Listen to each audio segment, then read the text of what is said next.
दोस्तों आज objective question बताने वाले हैं। आप लोग एक एक ऑब्जेक्टिव क्वेश्चन को चुपके से एकदम पूरा रट जाइए, एक टू जेड ऑब्जेक्टिव क्वेश्चन, ठीक है। क्योंकि अब की बार सब लोगों को साइंस में 100 में 100 नंबर लाना है, ठीक है। तो वीडियो को शुरू से लेकर अंत तक देखिए और एक एक ऑब्जेक्टिव क्वेश्चन को बारीकी से याद करिएगा, एक भी ऑब्जेक्टिव क्वेश्चन को छोड़िएगा मत। सबका सब इंपॉर्टेंट भी वही क्वेश्चन है 2023 के लिए, ठीक है। तो चलिए हम ज़्यादा समय नहीं आप लोगों का लेंगे, हम वीडियो स्टार्ट करते हैं। एक एक क्वेश्चन देखेंगे, एक एक ऑब्जेक्टिव याद करते चलेंगे साथ में, ठीक है। तो चलिए स्टार्ट करते हैं, ठीक है।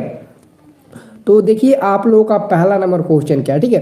पहला नंबर क्वेश्चन का आंसर आप लोग एकदम सही देकर शुरुआत करिएगा, ठीक है सभी स्टूडेंट, ठीक है। सबसे पहले आप वीडियो को लाइक कर दीजिएगा, ठीक है। सबसे पहले आप लोग ना इस वीडियो को लाइक कर दीजिएगा, उसके बाद से ना आगे बढ़िएगा, ठीक है। चलिए भाई लोग स्टार्ट करें। देखिए पहला नंबर क्वेश्चन कह रहा है पौधों में जनन अंग कहाँ पाए जाते हैं। पौधे में जनन अंग कहाँ पाए जाते हैं, पहला नंबर क्वेश्चन है, ठीक है। पहला नंबर क्वेश्चन है पौधों में जनन अंग कहाँ पाए जाते हैं। ऑप्शन है जड़ में, पुष्प में, तना में, फल में। तो पहला का करेक्ट आंसर होगा बी नंबर पुष्प में। कहाँ पर, तो पुष्प में पहला का आंसर होगा आपका बी नंबर, ठीक है। पौधों में जनन अंग कहाँ पाए जाते हैं, तो पुष्प में पाए जाते हैं, पहला का आंसर होगा बी नंबर, ठीक है। दूसरा नंबर क्वेश्चन है प्रकाश संश्लेषण की क्रिया होती है। जरा इसका आंसर बताइए, तो जरा इसका आंसर बताइए। प्रकाश संश्लेषण की क्रिया होती है। सभी बच्चा लोग इसका आंसर बता दीजिए एकदम फटाफट, सभी लोगों को बताना है, ठीक है। प्रकाश संश्लेषण की क्रिया होती है बच्चा लोग, सब लोग बताइए। जंतुओं में, कवकों में, परजीवियों में या फिर हरे पौधों में, हरे पेड़ पौधों में। तो कोई बच्चा बताएगा। चलिए वेरी गुड, वाह क्या बात है, वेरी गुड, एकदम 100% आंसर सही है। हरे पौधों में, ठीक है। हरे पेड़ पौधों में प्रकाश संश्लेषण की क्रिया होती है बच्चा लोग, ठीक है। चलिए वेरी गुड, बहुत बढ़िया, एकदम एकदम फाड़ दिए यार, गजब, मजा आ गया। चलिए अगला क्वेश्चन देखिए 3 नंबर आपका प्रश्न आता है प्रकाश संश्लेषण क्रिया में ऑक्सीजन किससे बाहर निकलता है। प्रकाश संश्लेषण क्रिया में ऑक्सीजन किससे बाहर निकलता है, ठीक है। प्रकाश संश्लेषण जब क्रिया होती है तो उसमें ऑक्सीजन कहाँ से बाहर निकलता है। जल से, ग्लूकोज से, कार्बन डाइऑक्साइड CO2 से, फिर डिक्टियोसोम से। तो आंसर क्या होगा तीसरा का सी नंबर। और कोई है, देखिए तीसरा का आंसर आप लोग बता रहे हो बी होगा, ठीक है। बहुत लोग बता रहे हैं सी होगा, ठीक है। बी सी ए भी आ रहा है, बी भी आ रहा है, सी भी आ रहा है, तो कंफ्यूज मत होइए। देखिए काफी लोगों का ए भी आ रहा है, काफी लोगों का बी भी आ रहा है, ठीक है। तो प्रकाश संश्लेषण की क्रिया के दौरान कह रहा है कि ऑक्सीजन बाहर कहाँ से निकलता है, ये आपको बताना है। तो कहाँ से, ग्लूकोज से। चलिए बहुत लोग कार्बन डाइऑक्साइड बता रहे हैं, ठीक है। चलिए वेरी गुड, बहुत बढ़िया, चलिए वेरी गुड, एकदम 100% आंसर सही है। चलिए वेरी गुड। अब देखिए 4 नंबर क्वेश्चन है जठर ग्रंथियां पाई जाती है। जठर ग्रंथियां पाई जाती है, ये बायोलॉजी का क्वेश्चन है, काफी इंपॉर्टेंट क्वेश्चन है बायोलॉजी का, ये बायो का क्वेश्चन है, ठीक है। बायो का क्वेश्चन काफी ज्यादा इंपॉर्टेंट है ये वाला, ठीक है। खासतौर ये 4 नंबर वाला, जठर ग्रंथियां पाई जाती है यकृत, अग्नाशय में, सॉरी अमाशय में, या फिर अग्नाशय या फिर मुंह में। तो याद रखना सभी विद्यार्थी, 4 का आंसर होगा हाँ बी नंबर होगा, ठीक है। अमाशय में, कहाँ पर, हाँ वेरी गुड, बी नंबर होगा, अमाशय में पाई जाती है। जठर ग्रंथियां कहाँ पाई जाती है, अमाशय में पाई जाती है, बिल्कुल आंसर सही है, वेरी गुड, बहुत बढ़िया। अगला क्वेश्चन देखते हैं हम लोग 5 नंबर। देखिए जी 5 नंबर क्वेश्चन है ग्लाइकोलिसिस की क्रिया संपन्न होती है। ग्लाइकोलिसिस की क्रिया संपन्न होती है। तो बच्चा लोग 5 का आंसर क्या होगा। ऑप्शन नंबर ए में दिया है एस्टोमा, ऑप्शन नंबर बी में दिया है केंद्रक में, ऑप्शन नंबर सी है माइटोकॉन्ड्रिया, और ऑप्शन नंबर डी में दिया है कोशिका द्रव्य, ठीक है। तो देखिए तो इसका आंसर क्या होगा, सब लोग देखिए इसका आंसर क्या होगा, बहुत इंपॉर्टेंट क्वेश्चन है। चलिए वेरी गुड, 5 का डी नंबर कोशिका द्रव्य में, एकदम कन्फर्म हो कि 5 का आंसर डी होगा, कन्फर्म हो ना। चलिए वेरी गुड, 5 का आंसर एकदम 100% आप लोगों का आंसर सही है, कोशिका द्रव्य में। वाह भाई क्या बात है जी, वाह क्या बात है, बहुत ही बढ़िया, आपका तैयारी तो एकदम जबरदस्त है। देखिए बहुत बढ़िया आप लोगों का तैयारी है, अगर ऐसा तैयारी रहे तो आप बोर्ड एग्जाम में 400 तो नंबर पक्का लाएंगे, इतना कंफर्म है, ठीक है।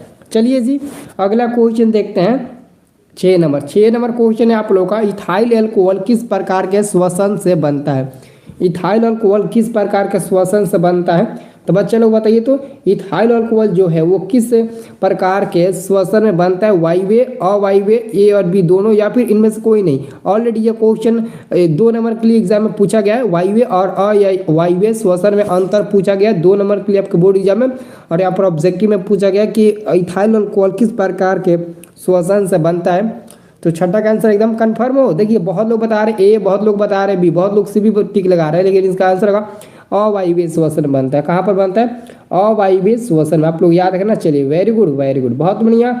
चलिए अब देखिए अगला क्वेश्चन आप लोगों का आता है 7 नंबर। देखिए जी आप लोगों का ये 7 नंबर क्वेश्चन जो है ना वो काफ़ी ज़्यादा इंपॉर्टेंट है, काफ़ी ज़्यादा इंपॉर्टेंट है 7 नंबर क्वेश्चन। ठीक है, तो सबसे पहले तो आप लोग वीडियो को लाइक कर दीजिए, सब लोग वीडियो को लाइक कर दीजिए। कोई वीडियो को लाइक नहीं किया है, लाइक किए होते तो 50 लाइक कब का कंप्लीट हो गया होता। ठीक है, सबसे छोटी अंतःस्रावी ग्रंथि कौन है? सबसे छोटी अंतःस्रावी ग्रंथि कौन है? 7 नंबर क्वेश्चन पूछा जा रहा है। ठीक है, सबसे छोटी अंतःस्रावी ग्रंथि कौन है? ऑप्शन दिया है एड्रीनल, प्यूटरी, थायराइड या फिर मेडुला। ठीक है, तो 7 का आंसर क्या होगा बच्चा लोग? बी नंबर होगा प्यूटरी। ठीक है, क्या होगा? बी नंबर होगा प्यूटरी। ठीक है, हाँ वेरी गुड एकदम आंसर 100% सही है। देखिए बच्चा लोग मैं आपको क्वेश्चन के साथ साथ ऑप्शन भी बता रहा हूँ और ऑप्शन को मैं पढ़ भी दे रहा हूँ, ताकि बहुत ऐसे स्टूडेंट है ना जिसको क्वेश्चन पढ़ने के बाद अगर ऑप्शन नहीं पढ़ा जाए तो उनको अच्छे से समझ नहीं आती, नहीं वो अच्छे से याद कर पाती। इसलिए मैं और साथ में ऑप्शन भी बोल रहा हूँ ताकि आप अच्छे से पढ़ सके। देखिए मैं आप लोगों को काहे लिए बताता हूँ, ताकि आप अच्छे से याद करें और बोर्ड एग्जाम में अच्छे से अच्छे नंबर लाए। ठीक है, आप मेहनत करिएगा तो आप अपने लिए मेहनत करिएगा, मेरे लिए थोड़ी ना मेहनत करिएगा। इसलिए मैं जैसे भी बता रहा हूँ, जो भी ऑब्जेक्टिव क्वेश्चन बता रहा हूँ उसको नज़रअंदाज मत करिए। एग्जाम नज़दीक आ गया है, अगर आप इस समय आप इधर उधर मतलब कि लखड़ाई करिएगा तो एग्ज़ाम में आपको बहुत ज़्यादा दिक्कत होगी। ठीक है, चलिए बच्चे लोग 8 नंबर क्वेश्चन देखिए। तो पौधों में वायवीय भागों से जल के ह्रास की क्रिया कहलाती है। पौधे के वायवीय भागों से जल के ह्रास की क्रिया कहलाती है विसरण, परागकण या फिर वाष्पोत्सर्जन या फिर निषेचन। तो बच्चा लोग 8 का आंसर क्या दोगे? 8 का बहुत लोगों का आंसर डी भी आ रहा है, बहुत लोगों का बी भी आ रहा है। डी बी यानी कि ज़्यादा लोगों का आंसर आ रहा है वाष्पोत्सर्जन बी नंबर, और बहुत लोगों का आंसर आ रहा है डी नंबर। देखिए ज़्यादातर लोगों का आ रहा है आंसर बी नंबर होगा। तो देखिए जो भी आंसर डी दिए हैं उनका आंसर गलत है, ये आपका बी नंबर होगा वाष्पोत्सर्जन। ठीक है, क्या होगा बच्चा लोग? वाष्पोत्सर्जन होगा। ठीक है, पौधे के वायवीय भागों से जल के ह्रास की क्रिया को हम लोग क्या बोलते हैं? तो वाष्पोत्सर्जन बोलते हैं। क्या बोलते हैं?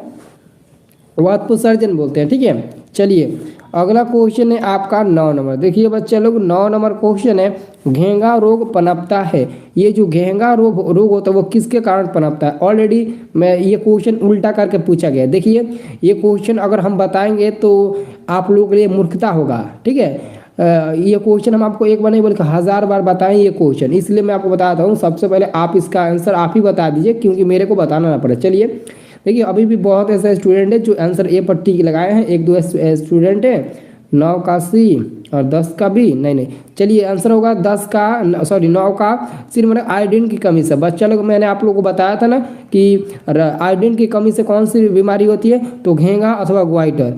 घेंगा और साथ में एक और होता है ग्वाइटर। घेंगा अथवा ग्वाइटर नामक बीमारी आयोडीन की कमी से होती है। तो यहाँ पर ग्वाइटर न देकर घेंगा दिया है, तो घेंगा किसके कारण होता है? तो आयोडीन की कमी के कारण। अगर घेंगा की जगह पर ग्वाइटर भी दे तो आप लोग आयोडीन ही टिक लगाइएगा, क्योंकि ऑलरेडी ये दोनों होता है आयोडीन की कमी के कारण। ठीक है, कोई दिक्कत नहीं ना होगा एग्जाम में। चलिए वेरी गुड। अब देखिए अगला क्वेश्चन है आपका 10 नंबर। 10 नंबर प्रश्न में बोलता है रक्त में हल्के पीले रंग के चिपचिपे द्रव को कहते हैं। रक्त में हल्के पीले रंग के चिपचिपे द्रव को कहते हैं। अब बोलोगे कि सर रक्त में जो हल्के पीले रंग का जो चिपचिपे होते हैं वो कहाँ होते हैं, कैसे होते हैं? तो आप लोगों को मैं बता दूंगा कहाँ होता है। ठीक है, बट इसका आंसर उससे पहले आप पहले इसका आंसर बताइए, लेकिन पहले आप आंसर बताइए। देखिए बच्चा लोग मैं आपको बता दूंगा 10 का आंसर होगा बी नंबर लिम्फ। क्या होते हैं? लिम्फ होते हैं। चलिए वेरी गुड, 10 का आंसर क्या होगा? देखिए जब आपका कोई अगर आपका शरीर में कोई उंगली कट जाए या फिर पैर की या फिर हाथ की जो उंगली कट जाती है, ज़्यादा कट जाती है ना, तो उसको आप मतलब कि दवा लगा देते हो या फिर दवा ना लगाओ, उसको ऐसे ही छोड़ दो। जब अपने आप खून बंद हो जाएगा, यानी कि जो रक्त होगा ब्लड होगा वो बंद हो जाएगा ना, तो उधर से एक थोड़ा पानी टाइप का उसमें से गिरने लगेगा। तो आप बोलते हो कि देखो मेरे घाव से पानी गिरा है, वो पानी नहीं, वो उसी टाइप का वही होता है। ठीक है, तो आप लोग देखे होंगे। ठीक है, बट कोई बात नहीं है, एक बार पढ़ लीजिएगा, क्योंकि बायोलॉजी में उतना अच्छे से पढ़ा नहीं हूँ, इसलिए मैं जितना जानता हूँ उतना बता देता हूँ। ठीक है, तो देखिए बच्चे लोग अगला क्वेश्चन है, रक्तचाप मापने के उपकरण को कहते हैं। रक्तचाप मापने के उपकरण को हम लोग क्या कहते हैं? ये क्वेश्चन बहुत इंपॉर्टेंट है। 2019 में और 2021 में, ये 2 बार क्वेश्चन पूछा गया था। तो लगता है हमको हेड्रिक मारेगा यह क्वेश्चन, इसलिए आप इसको अच्छे से समझ लीजिएगा, ठीक है। तो देखिए बच्चे लोग, रक्तचाप मापने के उपकरण को हम लोग क्या बोलते हैं? चलिए वेरी गुड। हाँ देखिए बहुत लोगों का आंसर मिल रहा है बी नंबर। नहीं, बी नंबर नहीं होगा, आपका आंसर क्या होगा? हाँ डी नंबर होगा। वेरी गुड वेरी गुड, ठीक है। क्या होगा? डी नंबर होगा, मैनोमीटर, ठीक है, यानी कि एस्फिग्नो मैनोमीटर होगा, ठीक है। आंसर होगा डी नंबर बच्चे लोग, ठीक है। चलिए अब देखिए इसका आंसर देखते हैं कितने लोग दे पाते हैं। 12 नंबर क्वेश्चन का आंसर कितने लोग दे पाते हैं?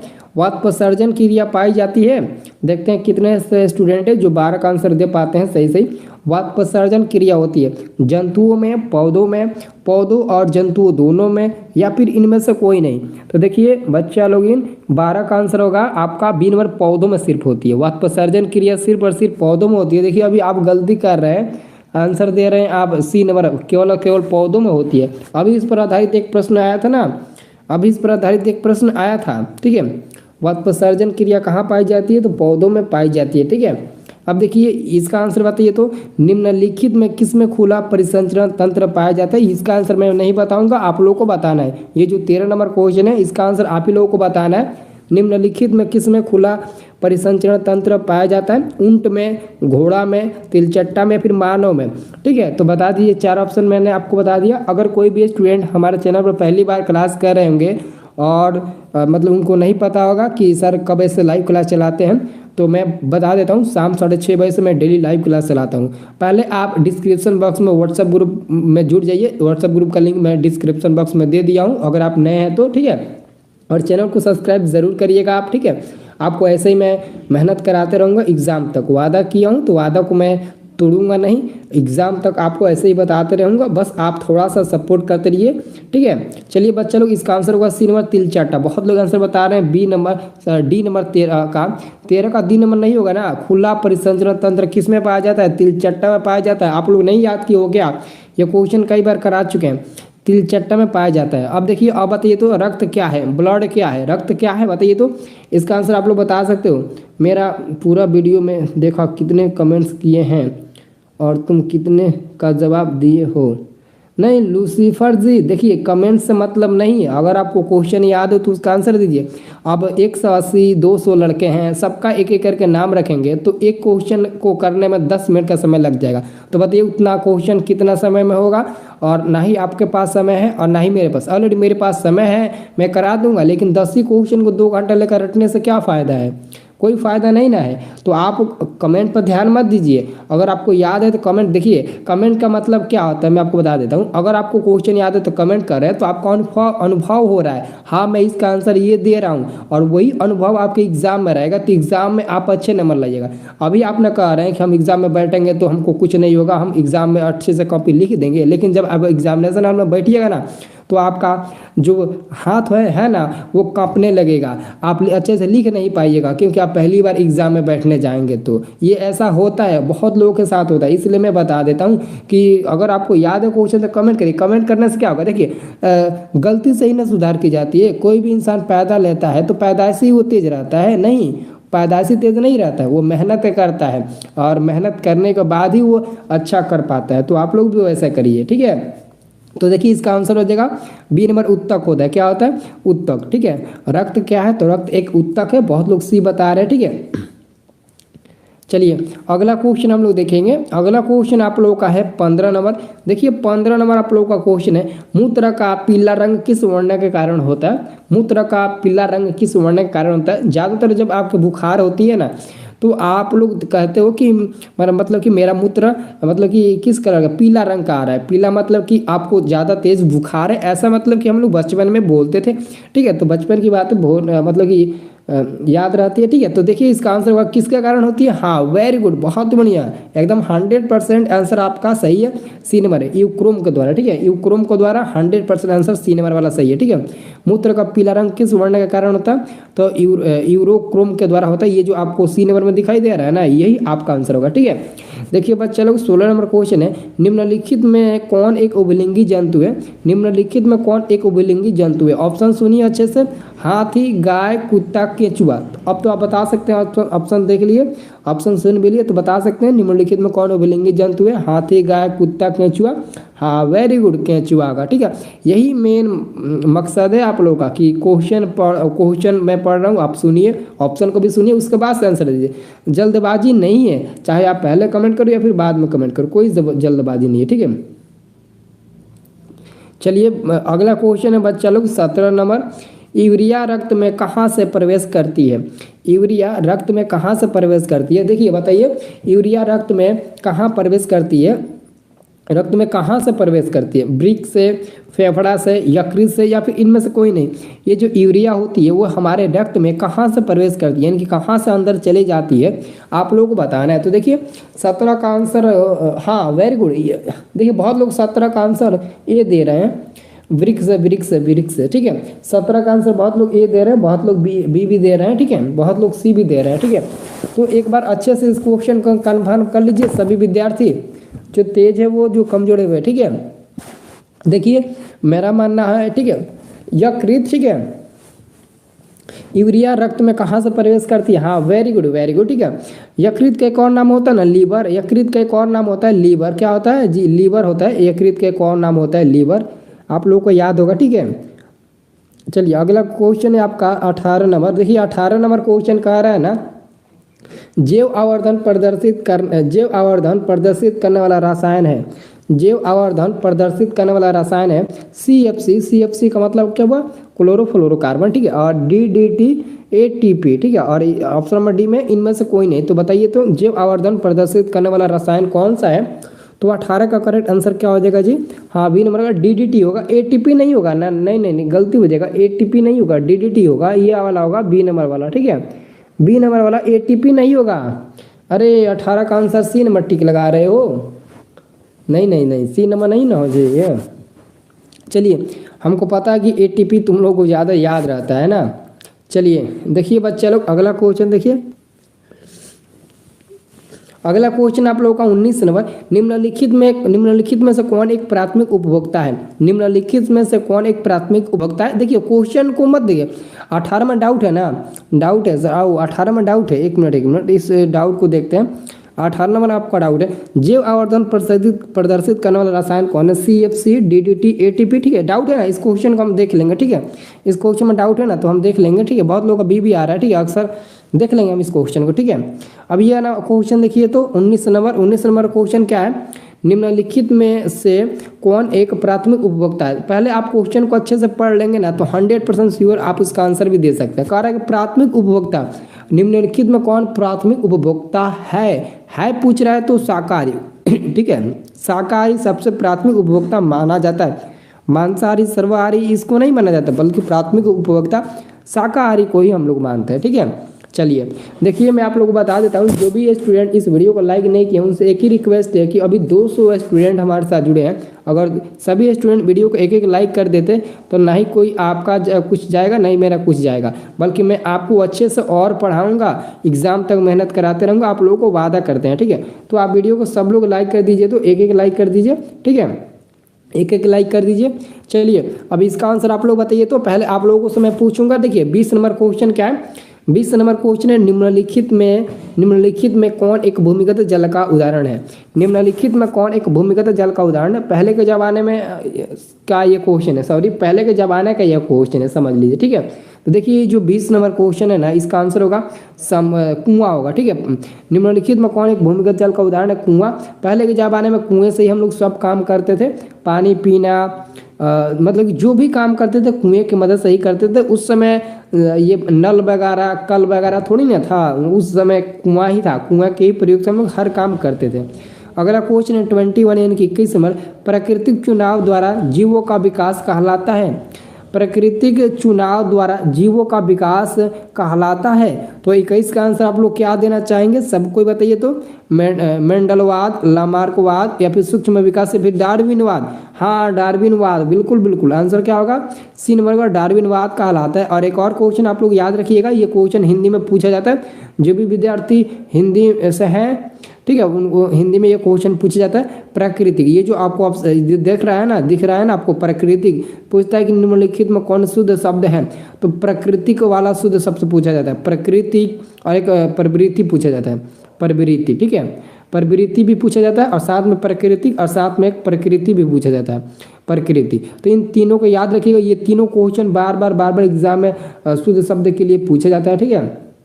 दीपक कुमार प्रजापति का बर्थडे है, तो मेरे तरफ से दीपक कुमार प्रजापति को उनकी बर्थडे पर हार्दिक शुभकामनाएं, तुम जियो हजारों साल, थैंक यू। चलिए बच्चे लोग, अगला क्वेश्चन है 22 नंबर। हरे पौधे कहलाते हैं उपभोक्ता, अपघटक, उत्पादक या फिर इनमें से कोई नहीं, बता दीजिए। उपभोक्ता कहलाते हैं, हरे पौधे क्या कहलाते हैं? हाँ, सी नंबर का उत्पादक कहलाते हैं, वेरी गुड, सी नंबर का उत्पादक कहलाते हैं। क्या कहलाते हैं? उत्पादक कहलाते हैं, ठीक है। रीना सिलेक्शन जी का कहना है, सर आप ऐसे ही पढ़ाते रहिए, आप बहुत अच्छा पढ़ाते हैं रहिए, बट क्वेश्चन 10 का आंसर ए होगा ना कि बी होगा? 10 का, एक मिनट देख लेते हैं, 10 नंबर का नहीं, 10 का आंसर बी होगा। रक्त में हल्के पीले रंग के चिपचिपे द्रव को कहते हैं तो लिम्फ कहते हैं, ठीक है, लिम्फ। 10 का बी नंबर होगा, ठीक है, वो तो बताया था ना क्वेश्चन। अब देखिए अगला क्वेश्चन आपका 23 यानी कि 23 नंबर। अंडोत्सर्ग का कारण है, अंडोत्सर्ग का कारण क्या होता है? LH, FSH या फिर एस्ट्रोजन या फिर इनमें से कोई नहीं, बता दीजिए, सब लोग बता दीजिए इसका आंसर क्या होगा। चलिए, वेरी गुड, बता दीजिए। तो 23 का आंसर बता दीजिए। हाँ, वेरी गुड, 23 का सबको ही बताइए। तो 23 का आंसर होगा LH होगा, हाँ, ए नंबर होगा 23 का आंसर, ठीक है। देखिए रीना का कहना है कि सर 10 का आंसर बी नंबर नहीं होगा, ए नंबर होगा, ठीक है, हम देखेंगे, ठीक है, उसको पिन करके आपको बताएंगे, ठीक है। चलिए, आपका बात मान लेते हैं, सॉरी, उस क्वेश्चन को एक बार फिर से हम देख लेंगे, ठीक है। चलिए, कोई बात नहीं है। अब देखिए अगला क्वेश्चन बच्चा लोग, अगला क्वेश्चन है लैंगरहंस की द्वीपिकाएँ कहाँ पाई जाती है? ये क्वेश्चन काफ़ी ज़्यादा इंपॉर्टेंट है। लैंगरहंस की द्वीपिकाएँ कहाँ पाई जाती है? लैंगरहंस की द्वीपिकाएँ कहाँ पाई जाती है, ठीक है। तो इसका आंसर क्या होगा, आप लोग बताइए। तो 24 का देखिए आंसर होगा आपका सी नंबर, अग्नाशय में, वेरी गुड, सी नंबर होगा अग्नाशय में। देखिए मैं आप लोगों को पढ़ने का एक तरीका अच्छा बता देता हूँ, ठीक है। देखिए पढ़ने का अच्छा तरीका यही है कि जहाँ पर तेज तरह लड़के इस समय पढ़ रहे हैं, आप वहीं पर पढ़ाई करिए, वहाँ पर पढ़ाई करिएगा। तो अगर आपका किसी भी सब्जेक्ट में कमजोरी होगा या फिर आपको कुछ क्वेश्चन नहीं आता होगा, तो तेज बच्चे में रहिएगा ना, तो कुछ प्रभाव पड़ता है। इसलिए आपको पता है ना, अगर एक बोरी में एक सड़े हुए आलू को डाल दिया जाए तो पूरे आलू को सड़ा देगा, लेकिन अगर उसी में अगर एक मतलब कि अच्छे व्यक्ति को मतलब कि डाल दिया जाए तो सबको सुधार देगा, ठीक है। वैसे ही दोस्तों आप लोग भी करिए। चलिए अगला क्वेश्चन आपका 25 नंबर क्वेश्चन आप लोग का है, थायरॉक्सिन हार्मोन के संश्लेषण में निम्नलिखित में किसका होना आवश्यक है? थायरॉक्सिन हार्मोन के संश्लेषण में निम्नलिखित में किसका होना आवश्यक है? आयरन, मैग्नीज, आयोडीन या फिर क्लोरीन, बताइए। तो सब लोग बताइए, इसका आंसर सब लोग दीजिए। तो थायरॉक्सिन हार्मोन के संश्लेषण में निम्नलिखित में किसका होना आवश्यक है? आयरन, क्लोरीन, मैग्नीज या फिर आयोडीन। और कोई ये आदर्श कुमार जी का कहना है आयोडीन, और कोई ये जो बताएगा आयोडीन, डी नंबर, और कोई है आयरन, चलिए, और कोई है क्लोरीन, चलिए, और कोई है D number manganese, sorry B number manganese होगा, और कोई है जो 25 का आंसर बताएगा। चलिए जी, देखिए 25 का आंसर होगा आयोडीन होगा, ठीक है। सब लोग याद रखना 25 का आंसर होगा आयोडीन, ठीक है, सब बच्चे लोग याद रखना आयोडीन, ठीक है। चलिए अब देखिए जी अगला क्वेश्चन आपका निस्ल कणिकाएँ पाई जाती है, निसल यानी कि निसल कणिकाएँ पाई जाती है नेफ्रॉन में, न्यूरॉन में, न्यूक्लियस में या फिर इनमें से कोई नहीं, सभी लोग बता दीजिए, इसका आंसर क्या होगा? निसल कणिकाएँ पाई जाती है। चलिए वेरी गुड, चलिए बताइए। तो चलिए कुमार, सोनू और सबको बताइए, सबको इसका आंसर बताइए। तो क्या आंसर होगा? निसल कणिकाएँ पाई जाती है नेफ्रॉन, न्यूक्लियस, न्यूरॉन। चलिए वेरी गुड, एकदम 100% आंसर सही आपका सी नंबर, न्यूरॉन में, ठीक है। कहाँ पर पाई जाती है? नहीं, न्यूरॉन में पाई जाती है। बहुत लोग आंसर ए दे रहे हैं, बी दे रहे हैं। न्यूरॉन, नेफ्रॉन नहीं ना, न्यूरॉन होता है ना, न्यूरॉन होता है, ठीक है, नेफ्रॉन नहीं होता है, न्यूरॉन होता है। आंसर क्या होगा? सी नंबर वाला होगा। अब 27 नंबर क्वेश्चन आप लोग देखिए। तो मानव मस्तिष्क का वजन होता है, मानव मस्तिष्क का जो वजन होता है वो कितना होता है? 1.5 kg से 2.0 kg तक, या फिर 0.5 kg से 1.5 kg तक, या फिर 1.2 kg से 1.4 kg तक, या फिर इनमें से कोई नहीं। तो आप लोग बता सकते हो कि मानव मस्तिष्क का जो वजन होता है वो कितना का होता है। तो देखिए हम लोग सिंपल में जानते हैं कि मानव मस्तिष्क का औसतन जो भार होता है वो 1.4 kg होता है। तो समझ सकते हैं इसी से 1.2 से 1.4 kg के आसपास होता है मानव मस्तिष्क का वजन। ठीक है, तो आंसर क्या टिक लगाइएगा, सी नंबर वाला बच्चे लोग आंसर सबको टिक लगाइएगा। अब देखिए ये क्वेश्चन काफ़ी ज़्यादा इंपॉर्टेंट है, ये 28 नंबर वाला, ये क्वेश्चन हद से ज़्यादा इंपॉर्टेंट है, मैं आपको पहले ही बता देता हूँ। ठीक है, हद से ज़्यादा इंपॉर्टेंट है। ठीक है, चलिए क्वेश्चन है आपका 28 नंबर, निकट दृष्टि दोष अथवा दूरदृष्टि दोष के निवारण हेतु प्रयुक्त लेंस द्वारा बना प्रतिबिंब। देखिए निकट दृष्टि दोष और दूरदृष्टि दोष दोनों के द्वारा जो निवारण प्रतिबिंब लेंस होता है और उस लेंस के द्वारा जो प्रतिबिंब बनता है वही आपको बताना है कि क्या होगा, वास्तविक और सीधा। तो ये तो आप लोग समझ सकते हैं कि जब भी अगर कोई वास्तविक प्रतिबिंब बनता है तो वो उल्टा बनेगा। ठीक है, ये तो आप लोग, और काल्पनिक बनेगा तो सीधा बनेगा, ये तो आप लोग अच्छे तरीके से समझ, तो काफ़ी होशियार भी हो। ठीक है, तो क्या होगा बच्चा लोग, वास्तविक और उल्टा होगा। ठीक है, ये नंबर वाला होगा, इसे मतलब समझ सकते हो, वास्तविक और यहाँ पर सीधा दिए तो ये तो आंसर गलत हो जाएगा। काल्पनिक और उल्टा दिए भी गलत हो जाएगा, यानी कि बी और डी में से कोई होगा। तो यानी कि ऑप्शन नंबर क्या होगा आपका, डी नंबर वाला, वास्तविक और उल्टा ही ज़्यादातर बनने का चांसेस रहता है। तो हम लोग डी नंबर पर टिक लगा देंगे, कोई भी डाउट क्लियर किए बगैर। ठीक है, चलिए अब हम लोग अगला क्वेश्चन देखते हैं। लेकिन अगला क्वेश्चन देखने से पहले हम देखते हैं कौन ऐसे स्टूडेंट है जो इस वीडियो को लाइक नहीं किए हैं।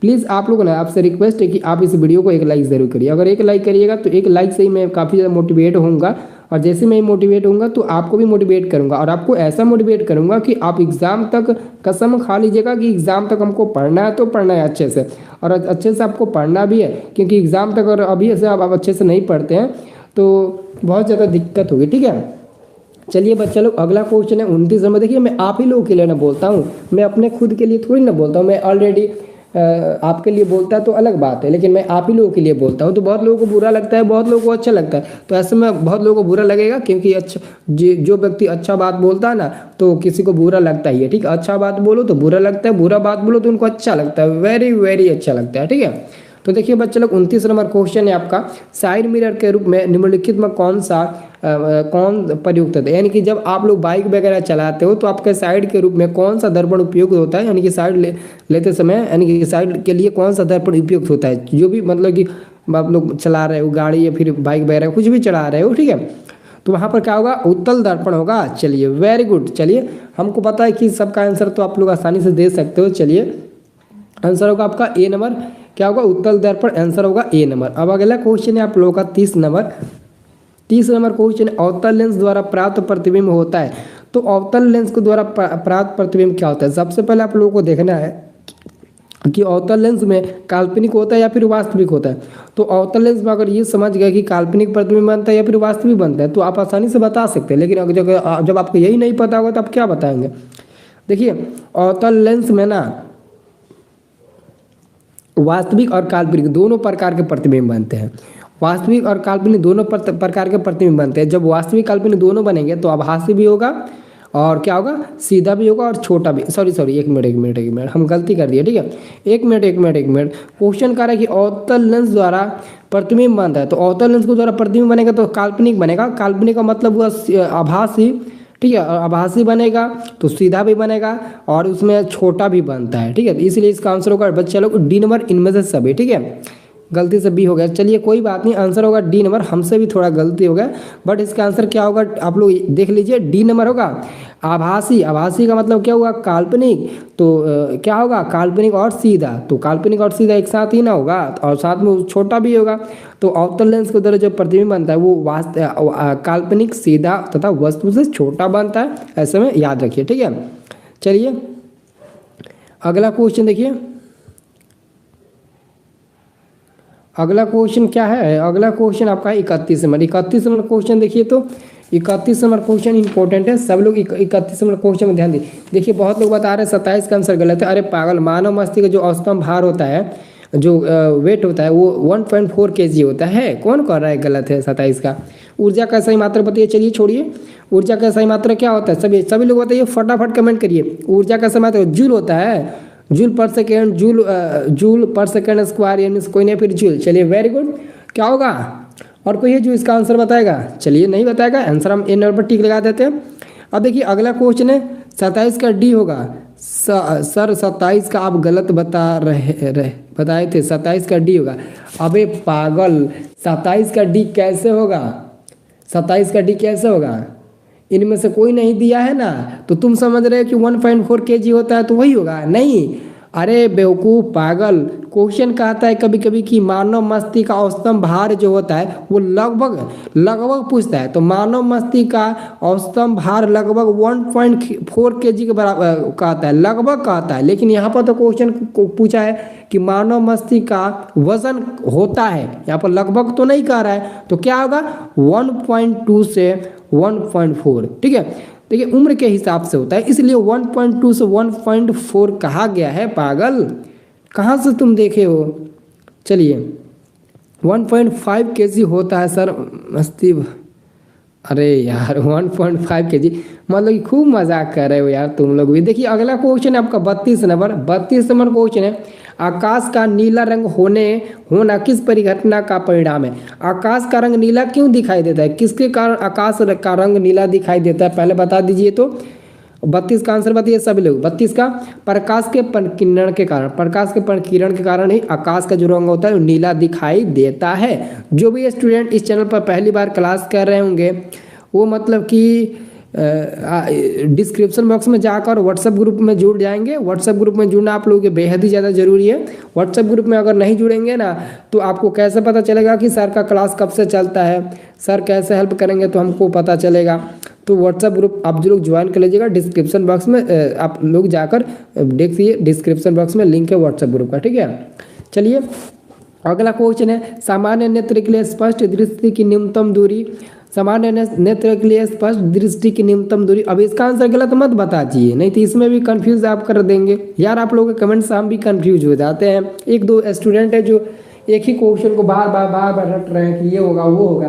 ठीक है, चलिए बताइए तो सामान्य नेत्र के लिए स्पष्ट दृष्टि की न्यूनतम दूरी क्या होती है? न्यूनतम दूरी अनंत दूरी नहीं पूछा गया, दूर बिंदु नहीं पूछा गया। हाँ 25 सेंटीमीटर होगा, ऐसे बोलो ना 25 सेंटीमीटर। याद रखना ऑप्शन में सी नंबर में होगा 25 क्या होगा 25 सेमी। तो सेमी का मतलब हिंदी में दिया, सेमी का मतलब cm होता है। ये भी आप लोगों को समझाना पड़ेगा क्योंकि आप लोग बार बार गलती कर देते हो। ठीक है, अब ये नहीं कि 2.5 बता देना, 2.5 मीटर बता देना, ये मत कहना। तो आंसर क्या होगा 25 सेंटीमीटर, सी नंबर वाला। अब देखिए अगला क्वेश्चन है, इसका आंसर देखते हैं कितने से स्टूडेंट है जो अपने से दिमाग लगाकर क्वेश्चन को सॉल्व करके बताते हैं, उसके बाद से मैं बताऊंगा। 34 नंबर क्वेश्चन है, किसी उत्तल लेंस का फोकसांतर 25 सेमी है तो उसकी क्षमता होगी। देखते हैं कितने से स्टूडेंट है जो 34 का आंसर बता देते हैं। ठीक है, 34 का डी नंबर, और कोई है 34 का डी देखते हैं। और 34 का 5 डी यानी कि ए नंबर 4, और कोई है ए नंबर देखिए। अरे यार क्या बात है यार, आप लोग मतलब कि लग नहीं, आपसे उम्मीद यह नहीं थी, आप सभी स्टूडेंट्स से मेरे को यह उम्मीद नहीं थी कि आप ऐसे मतलब कि काम करेंगे। मैं ऑलरेडी ये क्वेश्चन बता चुका हूँ। अरे आप लोग का एकदम गलती आंसर आ रहा है। देखिए मैं आपको समझाता हूँ, आज के बाद से ये क्वेश्चन गलती करेंगे ना तो मैं आपको इतना मारूंगा ना कि आप लोग समझ जाइए, मार के एकदम रुला दूंगा, समझ लीजिए। मैं आपको अभी बता देता हूँ इस क्वेश्चन को कैसे सॉल्व करना है। सबसे पहले क्या कर रहा है, क्षमता, लेंस की क्षमता सबको याद है ना, P = 1/f होता है, सबको याद है ना, P = 1/f होता है। तो इसका फार्मूला इसका डिफिनीशन सब लोग अच्छे से समझ लीजिए और मैं आपको बता देता हूँ, वैसे आप लोग कॉपी पर नोट कर लीजिएगा।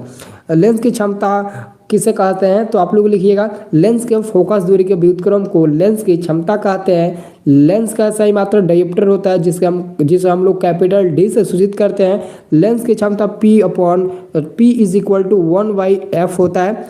तो यहाँ पर कह रहा है कि फोकसांतर 50 सेमी है, तो P क्षमता है तो P का मान निकाला और = 1/f।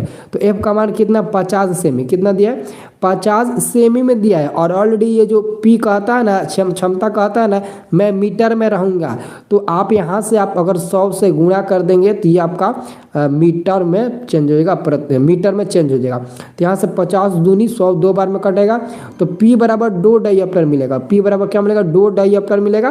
ठीक है, तो यहाँ से क्या होता है +2 डायोप्टर आपका मान मिल जाता है। लेकिन इसमें भी थोड़ा दिक्कत है कि सर कैसे पहचानेंगे कि प्लस में 2 आएगा, कैसे पहचानेंगे माइनस में 2 आएगा। है। तो ऑलरेडी आप लोग याद रखिएगा कि जो उत्तर लेंस की फोकसांतर होता है ना वो प्लस में हमेशा होता है। जब उत्तर लेंस का फोकसांतर प्लस में होगा तो साथ में उसकी जो क्षमता भी होगी वो भी प्लस में ही आएगी। तो देखिए फोकसांतर प्लस में है 50, तो इसकी क्षमता भी प्लस में आया है 2 डायोप्टर। अगर मान लेते हैं कि उत्तल लेंस की और एक और याद देखिए अवतल लेंस का जो फोकसांतर होता है वो माइनस में एफ होता है। तो जब अवतल लेंस का फोकसांतर माइनस में एफ होगा तो साथ में उसकी क्षमता भी होगी वो भी आपके माइनस में ही होगी। तो ऐसे याद रखिएगा, ये क्वेश्चन ऑलरेडी ऑब्जेक्टिव में पूछा जाता है। उत्तल लेंस का फोकसांतर होता है तो पॉजिटिव होता है यानी कि धनात्मक होता है, ऑप्शन में रहेगा। अगर पूछेगा कि अवतल लेंस का फोकसांतर होता है तो बता देना, ऑप्शन में रहेगा ऋणात्मक, तो ऋणात्मक होता है। ठीक है, सबको ये से बता देना। ठीक है, चलिए अब देखिए अगला क्वेश्चन है 35 नंबर। ठीक है, 35 नंबर क्वेश्चन, एक प्रिज्म कितने सतहों से घिरा रहता है। ये क्वेश्चन तो बताने वाला नहीं है बच्चा लोग, एक प्रिज्म कितने सतहों से घिरा रहता है ये क्वेश्चन बताने वाला तो मेरे को नहीं लग रहा है कि एक प्रिज्म कितने सतहों से घिरा रहता है। 2 3 4 5, तो एक सतह जो होते हैं ना वो सॉरी एक प्रिज्म 5 सतहों से घिरा रहता है। कितने? 5, यहाँ पे हिंदी में दिया 5, आप लोग 5 याद रखिएगा। एक प्रिज्म 5 सतहों से घिरा रहता है। ठीक है, जो भी बच्चा लोग इस वीडियो को लाइक नहीं किए प्लीज़ इस वीडियो को आप लोग लाइक ज़रूर करिए, सभी लोग एक लाइक ज़रूर करिए। ठीक है, और कमेंट करते रहिए, मन करे तो सुपर चैट भी कर दीजिए ताकि हाईलाइट हो जाए। ठीक है, सुपर चैट मन करता है तो सुपर चैट कर दीजिए 1 2 4 5 6 रुपये का। ठीक है, चलिए बच्चे लोग अगला क्वेश्चन है 36 नंबर। देखिए आप लोगों का 36 नंबर क्वेश्चन है, अभिनेत्र लेंस की फोकस दूरी में परिवर्तन किया जाता है। अभिनेत्र लेंस की फोकस दूरी में परिवर्तन किया जाता है किसके द्वारा? पुतली द्वारा, परिहारिका द्वारा, दृष्टि पटल द्वारा, पक्षावी पेशिया द्वारा। ठीक है, ठीक है, हम कर दिए हैं सर, नहीं किए हो सुपर चैट, आओ लाइक कर रहे हो, लाइक तो ठीक है लाइक कर दियो। सुपर चैट के बारे में बात कर रहे थे, सुपर चैट करोगे ना तो चैट में आपका नाम एकदम हाईलाइट में आएगा। देखिए ना 1 2 रुपये करके देखिए, एकदम हाईलाइट में आप लोगों का नाम आएगा। ठीक है, चलिए बच्चा लोग 36 का आंसर क्या होगा? 36 का आंसर बताया कि नहीं? चलिए वेरी गुड, हाँ आंसर क्या होगा? पक्षावी मांसपेशिया द्वारा। ठीक है, आंसर होगा ये आपका डी नंबर वाला, पक्षावी मांसपेशिया द्वारा। सब लोग याद करो, अभिनेत्र लेंस की फोकस दूरी में परिवर्तन किया जाता है तो पक्षावी मांसपेशिया द्वारा ही परिवर्तन किया जाता है। ठीक है, चलिए 37 नंबर क्वेश्चन काफी आसान है, प्रकाश के परिवर्तन के कितने नियम है? तो प्रकाश के परिवर्तन के कितने नियम होते हैं आप सभी जानते ही होंगे पहले से ही। तो प्रकाश के परिवर्तन के मात्र 2 नियम होते हैं जी। कितने नियम होते हैं? तो प्रकाश के परिवर्तन के मात्र 2 नियम होते हैं। कितने नियम होते हैं? तो 2 नियम होते हैं, सब लोग याद रखना। 37 का आंसर होगा आपका ऑप्शन नंबर बी, 2 नियम होते हैं। अगला क्वेश्चन है आपका 38 नंबर। 38 नंबर क्वेश्चन है बच्चा लोग, फोटोग्राफी कैमरे का अभिदृश्यक होता है। फोटोग्राफिक कैमरे का जो अभिदृश्यक होता है वो किसका होता है? उत्तल लेंस का, अवतल लेंस का, अवतल दर्पण या फिर उत्तल दर्पण का। तो आप लोग बता सकते हो 38 का आंसर क्या होगा? हाँ मेरे को पता है कि आप लोग बता दो वो 38 का आंसर। चलिए वेरी गुड, 38 का आंसर का उत्तल लेंस का होता है, उत्तल लेंस का। वेरी गुड, आंसर क्या होगा? ऑप्शन नंबर ए होगा, उत्तल लेंस का होता है। ठीक है, चलिए अब देखिए अगला क्वेश्चन हम लोग 39 नंबर देखने वाले हैं। 39 नंबर क्वेश्चन का रहा है ना, यदि एक प्रिज्म यदि एक किरण अवतल दर्पण पर लंबवत आपतित हो, यदि एक किरण अवतल दर्पण पर लंबवत आपतित हो तो परिवर्तन के बाद किरण किस बिंदु से गुजरेगी? किस बिंदु से गुजरेगी? तो 39 का करेक्ट आंसर क्या होगा? ऑप्शन नंबर बी होगा, वक्रता केंद्र से। वक्रता केंद्र से जी होगा ऑप्शन नंबर बी। ठीक है, चलिए अब देखिए अगला question, Ranjan sir is a great, किसका कमेंट आया है जी? अरे गजब यार, एसके सिग्नल बॉय जी, अरे गजब, ऐसा कमेंट मैंने सोचा नहीं था कि आप लोगों का आएगा। अगला क्वेश्चन है आप लोगों का 40 नंबर। देखिए बच्चे लोग 40 नंबर क्वेश्चन है, यदि एक प्रिज्म से एक वर्णिक किरण गुजरे तो इसका नहीं होगा, क्या नहीं होगा? यदि एक प्रिज्म से एक वर्णिक किरण गुजरती है तो इसका क्या नहीं होता है? अपवर्तन, विचलन, विक्षेपण या फिर इनमें से कोई नहीं। तो याद रखिएगा सभी स्टूडेंट। ठीक है, ऑप्शन में जो भी है ना वर्ण विक्षेपण नहीं होता, बाकी सब होता है। ठीक है, वर्ण विक्षेपण नहीं होता है। ठीक है,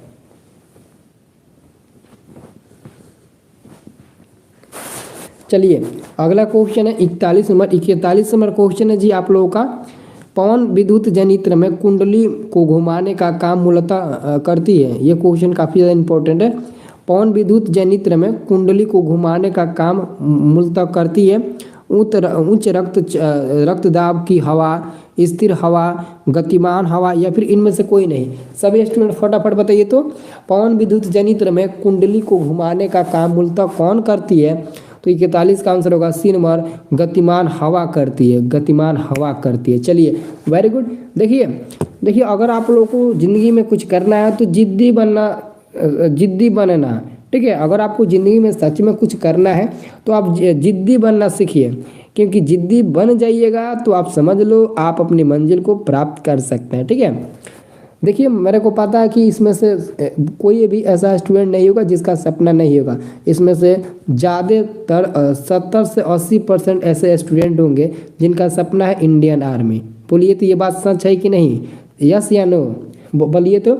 70 से 80% ऐसे स्टूडेंट है जिनका सपना है कि मैं आर्मी बनूं, इंडियन आर्मी यानी कि देश की रक्षा करूं। तो इसमें से कितने स्टूडेंट है जो इस बात को मानते हैं? हाँ, यस या नो? यस यस नहीं? चलिए एक लड़के आया है नहीं, ठीक है। नहीं मतलब कि आप दूसरे चीज़ में चॉइस रखते होगे, ठीक है, अच्छी बात है। हाँ हाँ चलिए वेरी गुड वेरी गुड, ठीक है। हाँ आंसर आर्मी लवर यानी कि हाँ आर्मी लवर हो। देखिए आर्मी लवर आप तब कहलाएंगे जब आप उस काम को पूरा कर लेंगे तब। आप अगर आपको सपना है, अगर आप बनना चाहते हैं इंडियन आर्मी, तो इंडियन आर्मी की तरह मेहनत करिए। मेहनत करके आप अपना किस्मत बदलिए। जो बंदा मेहनत करता है ना, किस्मत उसी का साथ भी देती है। जो बंदा मेहनत नहीं करता है, मूर्खता करता है, तो ज़िंदगी में उसको कहीं भी कुछ भी नहीं मिलेगा, ठीक है। बस आप लोग इस बात को अच्छे से करिएगा, ठीक है। एयरफोर्स लवर हो, चलिए वेरी गुड, ठीक है, अच्छी बात है। इनकी आपका अंदर जुनूनियत है कि मैं भी देश की सेवा करूं, AK-47 से दुश्मनों को एकदम आर पार कर दूं। चलिए वेरी गुड, थैंक यू। चलिए सब देखिए, जो सुपर चैट नहीं हो रहा है, सुपर चैट नहीं हो रहा है क्या? सुपर चैट हो रहा होगा, पता नहीं अब। चलिए कोई बात नहीं है, ठीक है कोई बात नहीं, सुपर चैट करने की ज़रूरत नहीं है, ठीक है। बट आप लोग वीडियो को लाइक कर दो, चैनल पहली बार आए हो तो चैनल को सब्सक्राइब कर देना, और सभी दोस्तों के पास इस वीडियो को शेयर कर देना, अपने खास दोस्तों के पास शेयर करना, ठीक है। मेरे को सुपर चैट की ज़रूरत नहीं है। चलिए अगला क्वेश्चन देखिए बच्चा लोग, 42 नंबर क्वेश्चन है, कांच की अवतल लेंस की आयु में शक्ति होती है। कांच की अवतल लेंस की आयु में शक्ति होती है, तो 42 का आंसर क्या होगा जी? 42 का आंसर होगा आपका ऑप्शन में ये होगा ऋणात्मक। क्या होती है? अवतल लेंस की आयु में शक्ति क्या होती है? ऋणात्मक होती है। मैं आप लोगों को एक और बात बता देता हूँ, आप लोग ना ज़्यादातर कोशिश करिए कि मैट्रिक का रिजल्ट मेरा अच्छा बने, इसलिए आप अच्छे से पढ़िए, क्योंकि अगर आपका मैट्रिक का रिजल्ट खराब होता है ना, तो शुरुआती आपका जब खराब हो जाएगा तो आगे क्या होगा। मैं आपको एक बात बता देता हूँ, बुरा मत मानिएगा, ठीक है। ज़्यादातर लोग क्या कहते हैं कि हमको केवल एग्ज़ाम में पास ही ना हो, ना एग्ज़ाम में पास आउट हो जाएंगे तो आराम से इंडियन आर्मी का फॉर्म अप्लाई कर देंगे, इसका फॉर्म अप्लाई कर देंगे। आप इस बात पर मत जाइएगा। अगर आप अभी आपके पास जितना टाइम है और उतना टाइम अगर आप अच्छे से पढ़ लेते हैं ना, मन लगाकर, पूरा जी जान लगाकर, तो आपका रिजल्ट भी बन जाएगा। साथ में आने वाले समय में जब आप किसी भी चीज़ का मतलब कि किसी भी नौकरी का तैयारी करिएगा ना, तो आपको ज़्यादा बेहतर होगा। आप पहले से पढ़े हैं और थोड़ा बहुत वहाँ पर पढ़ेंगे तो और अच्छे से समझ में आएगा आप लोगों को, ठीक है। चलिए 43 नंबर क्वेश्चन है, निम्नलिखित में कौन विद्युत का सुचालक है? निम्नलिखित में कौन है विद्युत का सुचालक? आयोडीन, हीरा, सल्फर, ग्रेफाइट, कौन है जो विद्युत का सुचालक है? तो इसका तो आंसर आप लोग आसान है, बता सकते हो कि नहीं? सब लोग बताइए। चलिए 43 का आंसर क्या होगा? हाँ वेरी गुड, 43 का आंसर होगा बी नंबर, ग्रेफाइट होता है विद्युत का सुचालक। क्या होता है? ग्रेफाइट होता है, और ग्रेफाइट एक अधातु होता है, ठीक है। याद रखना, कभी कभी पूछता है कौन अधातु विद्युत का सुचालक होता है, तो ग्रेफाइट पर ही आप लोग टिक लगाना, ठीक है। चलिए अगला क्वेश्चन है, ये इसका आंसर आप लोग बताइए। तो अगला क्वेश्चन क्या है? वक्रता त्रिज्या 1 मीटर के अवतल दर्पण की फोकस दूरी क्या होगी? देखते हैं कितने ऐसे स्टूडेंट जो इसका आंसर सही दे पाते हैं। सबसे पहले एक फार्मूला होता है, F बराबर R/2। F बराबर R/2 होता है ना, F बराबर क्या होता है? R/2 होता है। तो 1 मीटर दिया, क्या दिया? 1 मीटर दिया है, F बराबर 1 मीटर, तो हम क्या करेंगे? 1/2 कर देंगे। 1/2 यानी कि क्या होगा? अगर इसको सेंटीमीटर में चेंज करना है तो कितने से करिएगा? हाँ देखिए 50 होगा ना। चलिए वेरी गुड 50 mm हो गया, फिर 50 सेमी या फिर 50 मीटर होगा। देखिए कंफ्यूज इसमें हो जाएगा, कंफ्यूज मत होइए। इसमें अगर आप मतलब 100 से गुणा कर देंगे ना, ऊपर मतलब कि 100 से मतलब भाग दे देंगे ना, ठीक है। हाँ चलिए वेरी गुड, ठीक है। हाँ मेरे को पता है, 100 से भाग दे दीजिएगा तो ये आपका सेंटीमीटर में चेंज हो जाएगा, तो 50 सेंटीमीटर मिल जाएगा। आंसर क्या होगा, बी नंबर होगा, ठीक है, 50 सेंटीमीटर मिलेगा, कंफ्यूज मत होइए, ठीक है। देखिए अगला क्वेश्चन है 45 यानी कि 45 नंबर। 45 नंबर क्वेश्चन कह रहा है सघन माध्यम से विरल माध्यम में जाती हुई किरण अभिलंब से विचलित हो जाती है, अभिलंब से दूर, अभिलंब के साथ संपाती, या फिर अभिलंब के नजदीक, या फिर इनमें से कोई नहीं। बच्चा लोग 45 का करेक्ट आंसर याद रखिएगा, अभिलंब से दूर भागती है, अभिलंब से दूर हट जाती है, ठीक है। चलिए अगला क्वेश्चन आपका आता है 46 का आंसर आप लोगों को देना है। 46 का आंसर आप लोगों को देना है। 46 नंबर प्रश्न है विद्युत धारा उत्पन्न करने की युक्ति को क्या कहते हैं। विद्युत धारा उत्पन्न करने की युक्ति को हम लोग क्या कहते हैं, जनित्र, मोटर, एमीटर या फिर गैल्वेनोमीटर, ठीक है। इसका आंसर आप लोग बताइए तो। और जो लोग चैनल को सब्सक्राइब नहीं किए उनसे रिक्वेस्ट है कि आप अगर चैनल को सब्सक्राइब कर लेंगे तो आने वाले समय में आपका एग्जाम बहुत ही अच्छे से जाएगा, अच्छे से अच्छे आप नंबर लाइएगा, अच्छा से अच्छा आपका रिजल्ट बनेगा, ठीक है। तो आप ना ज़्यादा कोशिश करिएगा इस वीडियो को लाइक करना, ठीक है। चलिए बच्चा लोग आंसर क्या होगा, हाँ चलिए वेरी गुड। विद्युत धारा उत्पन्न करने की युक्ति को हम लोग क्या बोलते हैं, तो जनित्र बोलते हैं, ठीक है। क्या बोलते हैं, जनित्र बोलते हैं। आंसर होगा ए नंबर जनित्र। बहुत लोग सी बता रहे हैं, बहुत लोग ए बता रहे हैं, बहुत लोग बी बता रहे हैं, ठीक है। नहीं मोटर नहीं होगा ना, जनित्र होगा, ठीक। क्या होगा, जनित्र होगा, आप लोग याद रखिएगा, ठीक है। अगला क्वेश्चन है 47 यानी कि 47 नंबर। 47 नंबर क्वेश्चन कह रहा है ना ऊर्जा का पारंपरिक स्रोत है, ऊर्जा का पारंपरिक स्रोत है पवन ऊर्जा, सौर ऊर्जा, बायोगैस या फिर कोयला। ऊर्जा का पारंपरिक स्रोत क्या है, पवन ऊर्जा, सौर ऊर्जा, कोयला या फिर बायोगैस। ये क्वेश्चन इंपॉर्टेंट है, इंपॉर्टेंट नहीं बल्कि हद से ज़्यादा इंपॉर्टेंट है जी, ठीक है। तो 47 का हम लोग आंसर क्या टिक लगाएंगे, ऑप्शन नंबर बी पर सौर ऊर्जा। क्या है जी, हाँ सौर ऊर्जा होगा, आंसर बी नंबर वाला होगा जी, ठीक है। आंसर क्या होगा जी, बी नंबर वाला होगा, सौर ऊर्जा। देखिए जी अगला क्वेश्चन है आपका 48 नंबर 48 नंबर। 48 नंबर क्वेश्चन है जी कांच की एक समांतर पट्टिका पर श्वेत किरण तिरछी आपतित होता है, निम्नांकित में कौन प्रथम अपवर्तन के साथ घटित होगा, ठीक है। ये क्वेश्चन थोड़ा हटके लग रहा है ये, क्योंकि ये किताब के बीचों बीच से क्वेश्चन पूछा गया है, ठीक है। तो कांच की एक समांतर पट्टिका पर श्वेत किरण तिरछी आपतित होती है, निम्नलिखित में कौन प्रथम अपवर्तन के साथ घटित होगा। तो 48 का बच्चे लोग आंसर क्या होगा, हाँ वेरी गुड। 48 का आंसर होगा ऑप्शन नंबर ए विचलन, ठीक है। ऑप्शन नंबर ए होगा विचलन होगा, सभी नहीं होगा, केवल और केवल विचलन होगा, विक्षेपण नहीं होगा। चलिए वेरी गुड वेरी गुड। अब देखिए अगला क्वेश्चन आपका आता है, इसका आंसर आप लोग को पता होगा। हमारे घरों में जो विद्युत आपूर्ति की जाती है वो कितना है, हमारे घरों में जो विद्युत आपूर्ति की जाती है वो कितना होता है, 220 वोल्ट दिष्ट धारा, 12 वोल्ट दिष्ट धारा, 220 वोल्ट प्रत्यावर्ती धारा, 220 वोल्ट 112 वोल्ट प्रत्यावर्ती धारा। तो आप लोग क्या बता सकते हो कि हमारे घरों में जो विद्युत आपूर्ति की जाती है वो कितना होता है, चलिए बताइए तो। हाँ वेरी गुड, याद रखना 220 वोल्ट प्रत्यावर्ती धारा। 49 का आंसर बहुत लोग ये बता रहे हैं, नहीं डिस्ट यानी कि डायरेक्ट करंट थोड़ी ना होगा, डायरेक्ट करंट यानी कि बैटरी से प्राप्त होती है, और हमारे घरों में जो विद्युत आपूर्ति की जाती है वो अल्टरनेटिव करंट यानी कि 220 वोल्ट अल्टरनेटिव करंट होती है ना बच्चा, क्या होती है, ऑप्शन नंबर ए होगा 220 वोल्ट प्रत्यावर्ती धारा, ठीक है। अगला क्वेश्चन है 50 नंबर, जस्ता की परमाणु संख्या, जस्ता यानी कि Zn, तो Zn की परमाणु संख्या आप लोग बता सकते हो, Zn, ठीक है। जस्ता का संख्या Zn होता है, और Zn का परमाणु संख्या क्या होता है बच्चा लोग बताइए तो। Zn की परमाणु संख्या क्या होती है, अबे यार बताओ ना। चलिए 23 होती है, अबे पागल 23 थोड़ी ना होती है, ये 28 और 24 तो कभी नहीं होगा, 30 तो शायद कॉपर का होती है ना, हाँ सी नंबर होगा, ठीक है। आंसर होगा सी नंबर, ठीक है। 29 होती है, ठीक है। चलिए वेरी गुड। अब देखिए बच्चे लोग अगला क्वेश्चन आ गया आपका, धोबिया सोडा का रासायनिक सूत्र क्या होता है। धोबिया सोडा का रासायनिक सूत्र यहाँ पर आप लोगों से पूछा कि धोबिया सोडा का रासायनिक सूत्र क्या होता है। सो ऑप्शन नंबर ए में है sodium carbonate decahydrate, B number में सोडियम कार्बोनेट 7H2O, और सी नंबर में दिया है सोडियम कार्बोनेट 5H2O यानी कि पेंटाहाइड्रेट, और ऑप्शन नंबर डी में है सोडियम कार्बोनेट इंटू H2O। तो आंसर तो इसका करेक्ट क्या होगा, हाँ वेरी गुड बहुत बढ़िया, sodium carbonate decahydrate, option number A होगा। ये धोबिया सोडा का रासायनिक सूत्र होता है, क्या होता है, धोबिया सोडा का रासायनिक सूत्र होता है, ठीक है। अब देखिए अगला क्वेश्चन है आपका, अगला क्वेश्चन है 52 नंबर, निम्नलिखित में कौन प्रबल क्षारक है?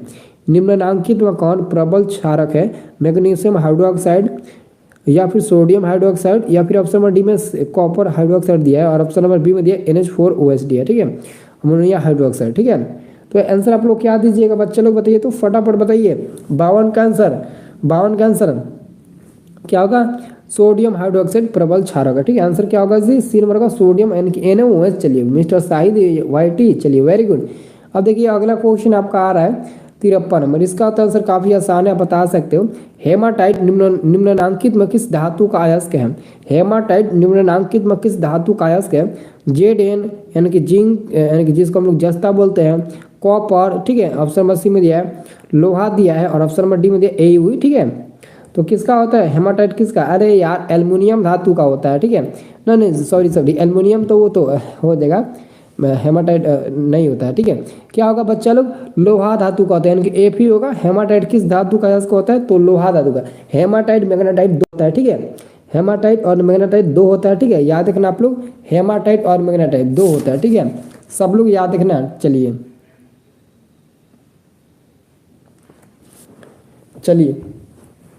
हाँ वेरी गुड वेरी गुड। अब देखिए अगला क्वेश्चन आपका 54 नंबर, 54 नंबर क्वेश्चन है, सल्फ निम्नलिखित में किस विधि द्वारा होता है? सल्फाइड अयस्क का सांद्रण निम्नलिखित में किस विधि द्वारा होता है? तो बच्चा लोग 54 का करेक्ट आंसर होगा ऑप्शन नंबर डी, फेन उत्प्लावन विधि द्वारा होता है। शायद ये आप लोगों को याद नहीं होगा, मैं आपको बता देता हूँ पहले ही, ठीक है। फेन उत्प्लावन विधि द्वारा सल्फाइड अयस्क का सांद्रण निम्नलिखित में किस विधि द्वारा होता है? तो फेन उत्प्लावन विधि, ठीक है। आंसर होगा डी नंबर फेन उत्प्लावन विधि, आंसर होगा डी नंबर फेन उत्प्लावन विधि, ठीक है। चलिए अब देखते हैं अगला क्वेश्चन। अगला क्वेश्चन है बच्चा लोग, अभिक्रिया Zn+O2 यानी कि जिंक और ऑक्सीजन आपस में अभिक्रिया किया है, तो जिंक ऑक्साइड, ठीक है, जिंक ऑक्साइड का निर्माण किया है, तो यह किस प्रकार की अभिक्रिया होगा? उपचयन, विस्थापन, अपघटन या फिर उदासीनीकरण? उदासीनीकरण तो कभी नहीं होगा, क्योंकि उदासीनीकरण की अभिक्रिया के दौरान लवण और जल प्राप्त होते हैं, ठीक है। तो 55 का आंसर होगा ऑप्शन नंबर ए होगा, उपचयन होगा। क्या होगा? उपचयन, ऑप्शन नंबर ए होगा उपचयन, ठीक है। चलिए फिर भी आप सी नंबर बता रहे हो, मैंने बोला कि सी नंबर नहीं होगा, फिर भी आप लोग सी नंबर बता रहे हो। चलिए अगला क्वेश्चन, ग्लूकोज का आणविक सूत्र, ग्लूकोज का आणविक सूत्र सबको पता है, C6H12O6 ग्लूकोज का आणविक सूत्र होता है C6H12O6। तो आंसर क्या होगा? बी नंबर होगा, ठीक है। चलिए और ऑप्शन में जो सी में आपको दिखाई दे रहा है ना H2SO4, यह सल्फ्यूरिक अम्ल का अणु सूत्र है। ऑप्शन में जो ए में दिया C2H5OH, यह इथाइल अल्कोहल का अणु सूत्र है जी, ठीक है। चलिए जी अगला क्वेश्चन है आपका 57 नंबर, 57 नंबर क्वेश्चन कर रहा है, अम्ल का जलीय विलयन विद्युत का संचालन करता है, क्योंकि अम्ल जल में विलय होता है। क्या होता है? अम्ल जल में विलय होता है। तो 57 का आंसर क्या हो जाएगा? ऑप्शन नंबर सी होगा, आयनित होता है, ठीक है। अम्ल का जलीय विलयन विद्युत का संचालन करता है, क्योंकि अम्ल जल में आयनित होता है, इसलिए संचालन करता है बच्चे लोग। आंसर क्या होगा? सी नंबर का, ठीक है। चलिए राकेश यादव जी बकवास लग रहा है, चले जाइए, कोई दिक्कत नहीं है। ज़रूरत क्या है आपको यहाँ पर पढ़ने का? मैं तो बकवास ही करता हूँ। चलिए अगला क्वेश्चन है 58 नंबर, लिथियम के बाह्यतम सेल में कितने इलेक्ट्रॉन विद्यमान है? लिथियम के बाह्यतम सेल में कितने इलेक्ट्रॉन विद्यमान है? तो 58 का आंसर क्या होगा? एक होते हैं। क्या होते हैं? एक होते हैं, ठीक है। चलिए वेरी गुड, एक होते हैं। अब देखिए आवर्त सारणी के शून्य समूह का तत्व कौन है? आवर्त सारणी के शून्य समूह का तत्व कौन होता है? ठीक है, आवर्त सारणी के शून्य यानी कि शून्य वर्ग के समूह कौन होता है? तो हीलियम, ऑप्शन में सी होगा। हीलियम को हम लोग ग्रुप 18 के तत्व मानते हैं, और ग्रुप 18 के तत्व की जितने भी मतलब कि तत्व हैं उनकी जो मतलब कि वाइलेंसी होती है, संयोजकता, वो 0 होती है, इसलिए हम उन्हें शून्य वर्ग के समूह के नाम से भी जानते हैं। तो आंसर क्या होगा? हीलियम, ठीक है। अब देखिए अगला क्वेश्चन आपका 60 नंबर जी, 60 नंबर क्वेश्चन है आपका, 60 नंबर क्वेश्चन है, निम्नांकित में सर्वाधिक विद्युत ऋणात्मक तत्व कौन है? यानी कि सबसे ज्यादा विद्युत ऋणात्मक वाला तत्व कौन है? FiKN है, यानी कि हाँ फ्लोराइड। 50 का गलत है, ठीक है, देख लेते हैं 50 नंबर क्वेश्चन क्या बताए थे। पोटेशियम, सोडियम, आयोडीन, बताइए तो इसका आंसर क्या होगा? 60 का 60 का आंसर क्या होगा जी? 60 का आंसर होगा हाँ ए नंबर होगा। ठीक है, सब लोग क्या होगा? ए नंबर होगा। सब लोग याद रखें ना, ए नंबर होगा। ठीक है, अब देखिए अगला क्वेश्चन, सब लोग ध्यान से देखिए। तो अगला वाला क्वेश्चन क्या कह रहा है? अगला वाला क्वेश्चन क्या कह रहा है? बहुत इंपॉर्टेंट क्वेश्चन है।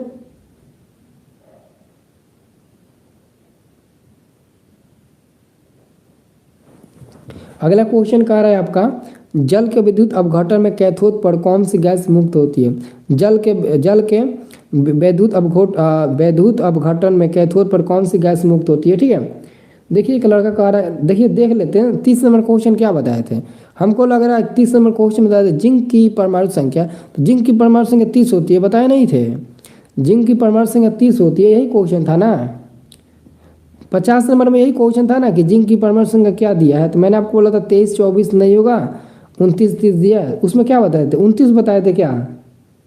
ओह सॉरी, हमको लगा हाँ सॉरी कोई बात नहीं है, 30 होता है ना, मैं 29 लगता है आपको बता दिए। नहीं 29 नहीं होगा। चलिए जी अगला क्वेश्चन है, इसका आंसर नहीं बताया क्या? 61 का आंसर क्या होगा? 61 का आंसर क्या होगा? ऑप्शन नंबर हाँ चलिए वेरी गुड आंसर होगा हाइड्रोजन। ठीक है, क्या होगा? हाइड्रोजन। चलिए अगला क्वेश्चन हम लोग देखते हैं। 29 क्या बताए थे? 30 बताए थे ना, 29 नहीं होगा, 30 बताए थे, 30 होगा। चलिए अगला क्वेश्चन क्या है? अगला क्वेश्चन है 62 नंबर जी। 62 नंबर क्वेश्चन है, हमारा शरीर का पीएच परास क्या है? हमारे शरीर का जो पीएच मान होता है वो इस पीएच परास के बीच कार्य करता है, 7 से 7.8 के बीच कार्य करता है। ठीक है, 7.0 से 7.8 के बीच कार्य करता है। अगला क्वेश्चन है आपका, निम्नलिखित में कौन अम्ल है? तो अम्ल आपको डी नंबर में मिल जाएगा, H2SO4 यह अम्ल होता है। ठीक है, क्या होता है? यह एक अम्ल होता है H2SO4 जिसका नाम है सल्फ्यूरिक।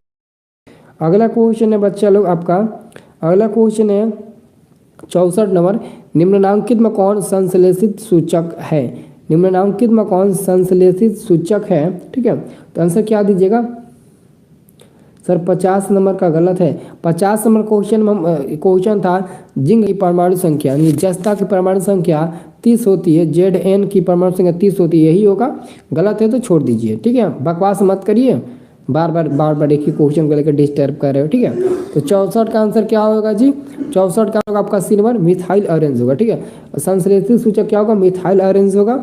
अगला क्वेश्चन है, कार्बन डाइऑक्साइड जल से अभिक्रिया कर बनाता है। कार्बन डाइऑक्साइड यानी कि कार्बन डाइऑक्साइड जल के साथ अभिक्रिया करके क्या बनाता है? CO2 यानी कि यह जल के साथ अभिक्रिया करेगा तो क्या बनाएगा? कोई बताएगा? कार्बन डाइऑक्साइड सॉरी H2O ना, सॉरी कार्बन डाइऑक्साइड CO2 जब जल के साथ अभिक्रिया करेगा तो वो क्या बनाएगा? तो बच्चा लोग 65 का आंसर आप लोग याद रखना, कार्बोनिल अम्ल बनाएगा, कार्बोनिल अम्ल बनाएगा, आंसर होगा सी नंबर। चलिए अगला क्वेश्चन है 66 नंबर, 66 नंबर प्रश्न है, कॉपर पाइराइड्स का रासायनिक संकलन है। कॉपर पाइराइड्स का जो रासायनिक सूत्र होता है वो आपका होता है CuFs2 CuFs2 होता है। ठीक है, 67 नंबर क्वेश्चन है, प्रकृति में मुक्त अवस्था में पाई जाने वाली धातु। प्रकृति में मुक्त अवस्था में पाई जाने वाली धातु, अब यहाँ पर ये मत बताना ना लोहा होगा, पहले बताइए। तो 67 का आंसर क्या होगा? बी नंबर का सोना। प्रकृति में मुक्त अवस्था में पाई जाने वाली सोना ही धातु है, क्योंकि सोना पर जंग नहीं लगता है, वायु के संपर्क में वो कभी अभिक्रिया करता ही नहीं है वायु के साथ, और वायु के संपर्क में रहने पर उसका कोई प्रभाव नहीं पड़ता है। अगला क्वेश्चन 68 नंबर, निम्नलिखित में कौन सी धातु सबसे अधिक अभिक्रियाशील है? तो ऑप्शन कौन सा? कॉपर सबसे ज्यादा अभिक्रियाशील है, ऑप्शन कौन सा? ठीक है, और सॉरी एक मिनट इसमें जिंक भी दिया है ना, तो पहले आप लोग बताइए। तो इसमें जिंक भी दिया है 68 नंबर में, निम्नलिखित में कौन सी धातु सबसे अधिक अभिक्रियाशील है? तो हमको लगता है कि जिंक होगा। ठीक है,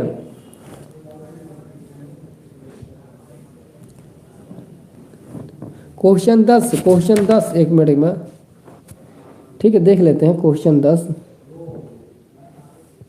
हाँ चलिए हाँ वेरी गुड वही ना, वही बोल रहे थे। ठीक है, अभी ये देखिए तो इसका आंसर क्या होगा? किसी अधातु के बाह्यतम सेल में इलेक्ट्रॉनों की संख्या हो सकती है। किसी अधातु के बाह्यतम सेल में इलेक्ट्रॉनों की संख्या हो सकती है। चलिए बताइए। तो 69 का आंसर ए नंबर का 3 4 5 और 6। ठीक है, चलिए अगला क्वेश्चन है, पीतल निम्नलिखित में किनकी मिश्र धातु है? पीतल निम्नलिखित में किनकी मिश्र धातु है? तो 70 का आंसर होगा जी ए नंबर कॉपर प्लस जिंक, ठीक है।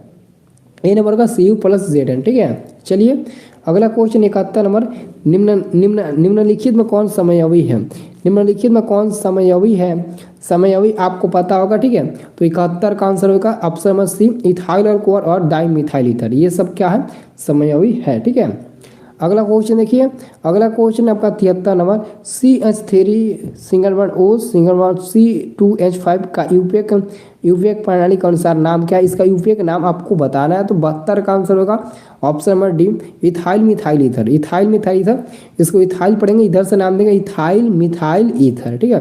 क्योंकि हम बताए थे ना, single bond O single bond को क्या बोलते हैं? ईथर बोलते हैं। COOH को क्या बोलते हैं? अम्ल बोलते हैं। CHO को क्या बोलते हैं? एल्डिहाइड बोलते हैं, ठीक है।